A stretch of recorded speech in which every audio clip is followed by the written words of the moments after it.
bégayerait. Madame, messieurs, voilà plusieurs mois, voire plusieurs années, que cette aventure a commencé. Dès 2008, je me présentais seul, comme la loi me le permettait, et malgré le fait que je ne sois pas très connu dans la commune, le score qu'obtenu était très respectable. En 2013, j'ai été nommé conciliateur de justice du canton de Ponansac, et la loi m'a alors interdit de me présenter pour l'élection de 2014. Pourtant, lors d'une longue après-midi en mairie de Bégueil, monsieur le maire, dans son bureau à la mairie, s'est longuement entretenu avec moi sur l'avenir de la commune. Il ne prévoyait pas à cette époque de se représenter, mais se posait la question de sa succession. 3 noms revenaient sans cesse. Pour 2, le constat a été fait par monsieur le maire lui-même, que ce serait un échec. Aussi, le choix de monsieur Rodolphe Young a fait l'objet d'une mûre et longue réflexion. En 2014, il est considéré un peu jeune dans l'âge et sur les affaires communales. Monsieur le maire en convenait qu'il n'était pas encore tout à fait prêt. Alors, contre toute attente, monsieur Rupert m'annonce qu'il va repartir sur un nouveau mandat et me demande de rejoindre son équipe. Conciliateur de justice près de la cour d'appel de Bordeaux, la loi m'interdisait de m'impliquer, ne pouvant être à la fois juge et partie. Toutefois, un pacte de non-agression entre M. Rupert et moi-même a été conclu d'une poignée de main sur la base de mon retrait total de cette campagne 2014. En compensation, une place éligible m'était acquise en 2020. Il semble que les années passent et que les promesses n'engagent que ceux qui y croient. Comme j'ai pu l'évoquer il y a peu dans un dossier du Coq, je voue toujours un très grand respect pour les hommes et je sépare toujours les fonctions des personnes. Il faut savoir que plusieurs des premiers de cordée de la liste de Rodolphe Young m'ont fait des approches durant ces derniers mois. Je pourrais citer l'anecdote du prêt de l'écharpe tricolore pour la célébration des mariages, par exemple.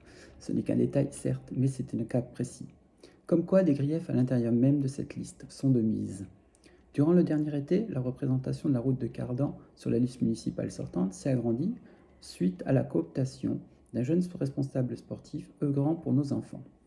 Une liste doit être représentative de l'ensemble d'une population et non d'une classe sociale ou d'un seul et même quartier, voire d'une même rue.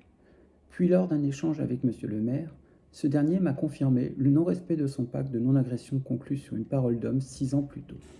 Il était alors temps pour moi de reprendre en main ma volonté de démocratie pour notre commune, où la parole des concitoyens doit être prépondérante.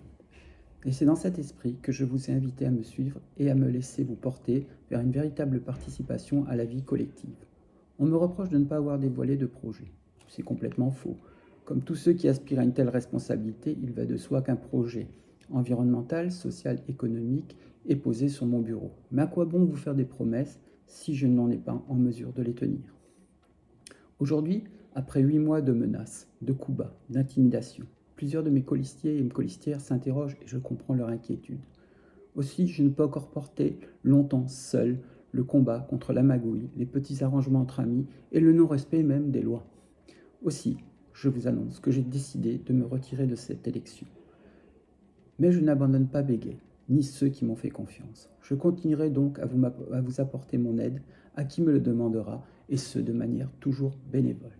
De même, le coq ne se tait pas, et il continuera d'hurler au rythme des faits de la vie communale. Aujourd'hui, je tourne une page, mais je ne ferme pas un livre. Je voulais remercier mon épouse et mes enfants pour leur soutien, l'ensemble de mes colistiers, mes soutiens anonymes ou plus connus, les artisans, tous ceux qui ont contribué et permis de porter jusqu'à ce jour ma détermination. J'ai souvent rêvé d'un Béguet démocratique. En 2020, ce rêve n'est pas encore atteint. Merci à vous et vive la démocratie.